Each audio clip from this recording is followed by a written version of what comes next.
The story about how the great stone wall came to be built all the way around Asgard, the home of the Norse god.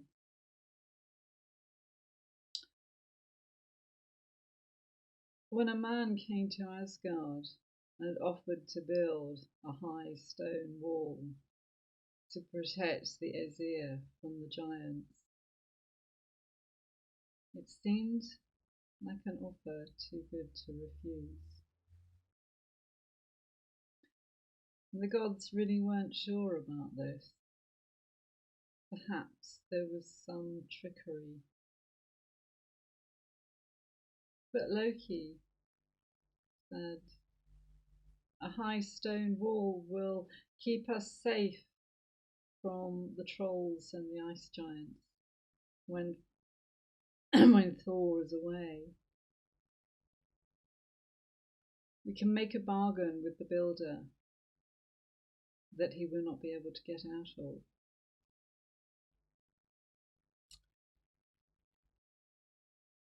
We will say that if he can complete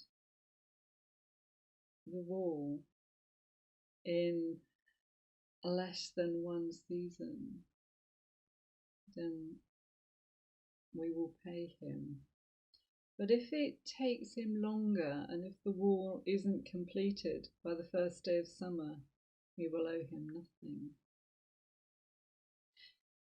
Now that seemed like a good idea because the price that the builder was asking was a high one, a very high one. What the builder was asking for was the sun, the moon, and the hand of the goddess Freya in marriage. For Freya is, of course, the Venus of the Norse gods, goddess of love.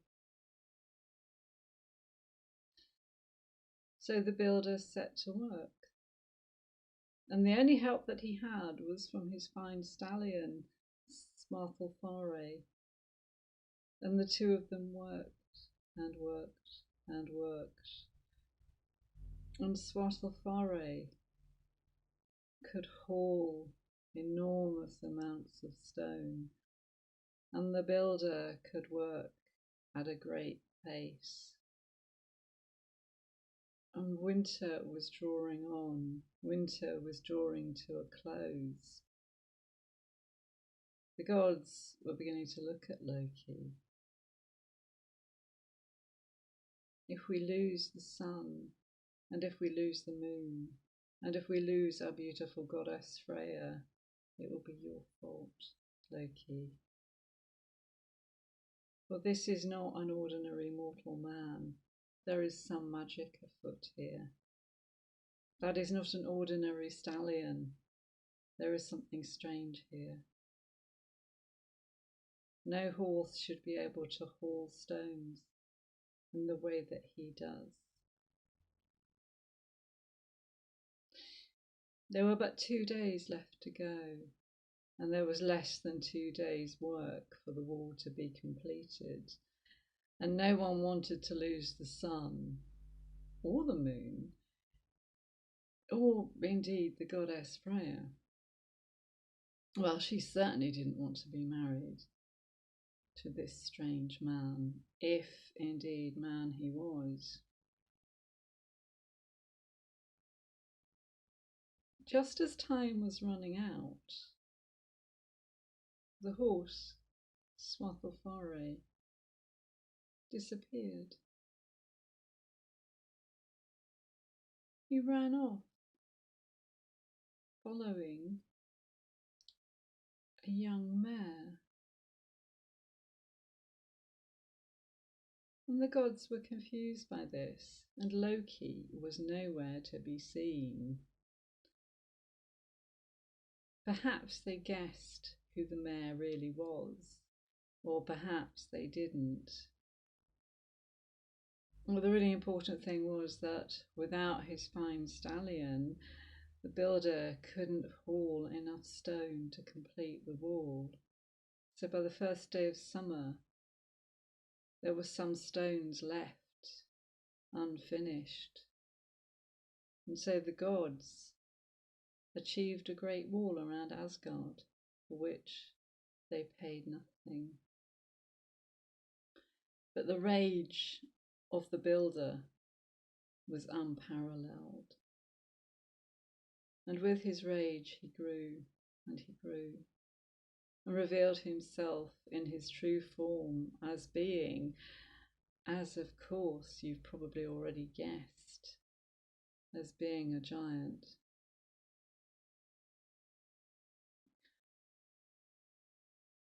He stormed off, but that is not the end of this story. For time passed, weeks turned into months, months turned into a whole year, and there was still no sign of Loki. Perhaps the gods were a little worried, or perhaps they were relieved. But just over a year after the wall was completed, at the beginning of the next summer, Loki returned, looking tired and worn, not his usual self. And behind him came a foal who walked on 8 legs. The foal's name was Sleipnir, and Loki gave him to Odin as a gift. And Sleipnir, the 8-legged horse, could gallop faster than any other horse that had ever been seen. But of course, as you know and I know, horses also enable the wise to travel between the worlds.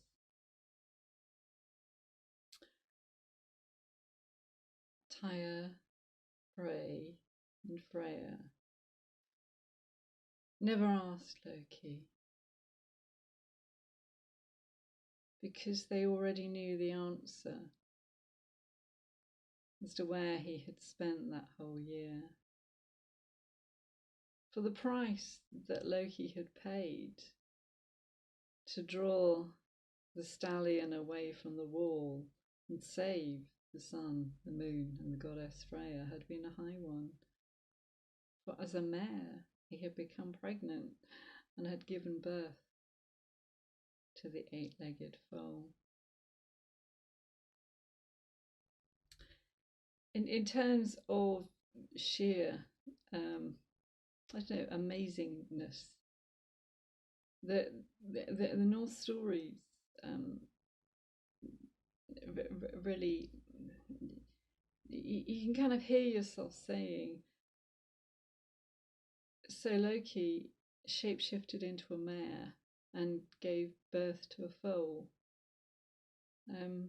There are lots of stories about shapeshifting, but I think Loki seems to excel at this.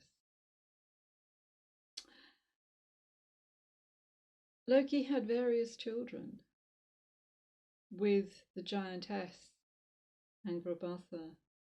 He fathered the Midgard serpent, who circles the whole world. Now, I stand to be corrected on this, and if anybody can enlighten me a little bit, maybe just write something in the comments below, but I think the same image appears in Australian native belief, that there is a snake which goes all the way around the world. That the Midgard serpent, it is Thor's doom that at Ragnarok, at the end of days, Thor and the Midgard serpent will fight. And there is a story about Thor trying to kill the Midgard serpent. There's another story about another of Loki's children, Fenrir, the wolf. And as a wolf cub, he was really quite adorable. And so the gods would run their fingers through his fur and pat his head. But they became alarmed at the speed with which Fenrir the wolf grew. He seemed to grow almost daily and had a prodigious appetite. There was a cunning that of course he'd inherited from his father Loki, and a strength he had inherited from his giantess mother. And the gods became afraid. Fenrir must be bound. The dwarfs cast in metal a strong chain, with which they bound Fenrir the wolf, and with barely any effort at all, he flexed his muscles and broke the chain. The dwarfs made a second chain, even stronger, but Fenrir could break that just as easily. The dwarfs ran their fingers through their beards, as they do when they're thinking, and said, "A metal chain will not bind Fenrir, but we know of something that will. We will make you a chain from the roots of a mountain, the breath of a fish, the beard of a woman, the sound of a cat's footfall, the spit of a bird." And the price that the dwarfs demanded for this was a high one. And the gods thought perhaps the dwarfs were not being honest, for the chain, when it was delivered, was no more than a ribbon of moonlight, silver, and ran through their hands like mountain water. Fenrir looked at the chain, looked at the ribbon, which looked no more than a ribbon of moonlight, with much suspicion, for he didn't trust the gods. "There is magic here. I can smell it. I am a wolf. I can smell much better than you can." "Are you afraid, Fenrir? Are you afraid that this simple silver ribbon will be too strong for you?" "I am not afraid," said Fenrir. "I'm afraid of nothing. But I suspect that there is foul play here." It was Tyr who stepped forward. Tyr, his rune is the upward pointing arrow.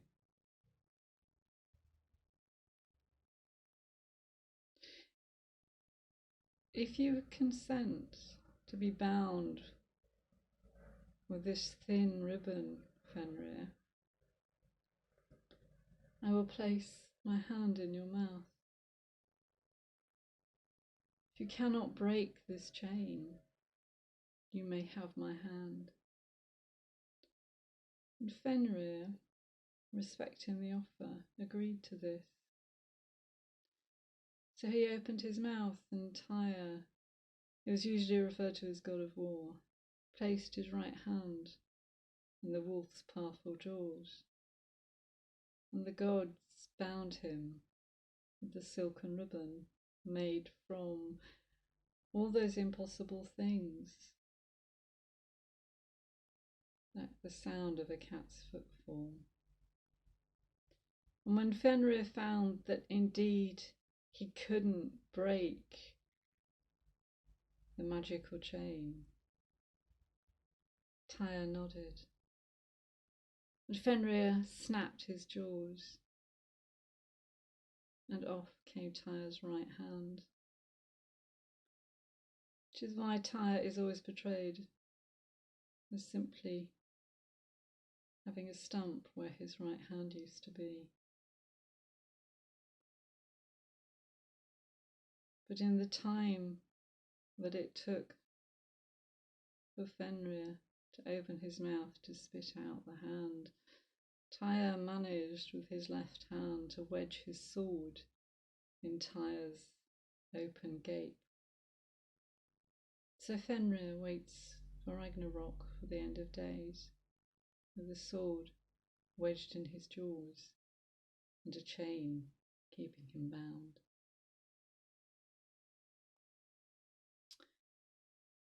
At Ragnarok, all sorts of terrible things will happen. Tyr is god of war, god of warriors.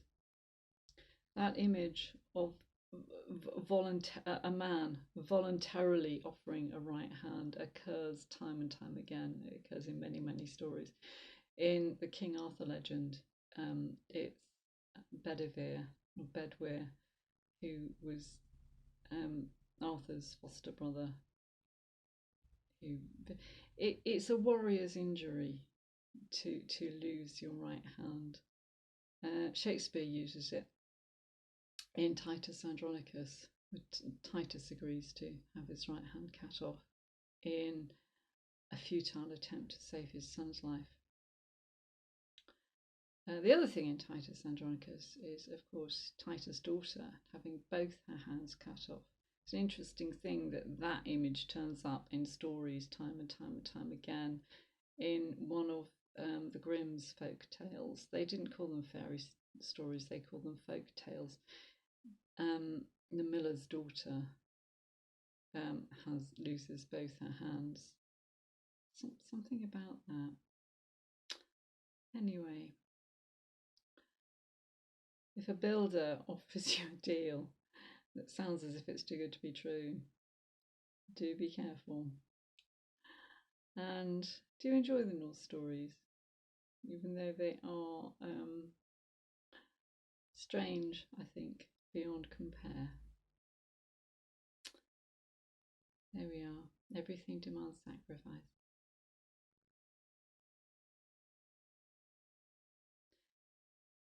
Please do subscribe to my channel, because there are lots of other stories here, some about the Norse, lots of other stories that I tell old stories because they're the ones that I like, and they're the ones that are the most magical. So may your life be filled with stories and magic. And try telling a story yourself. It's good fun.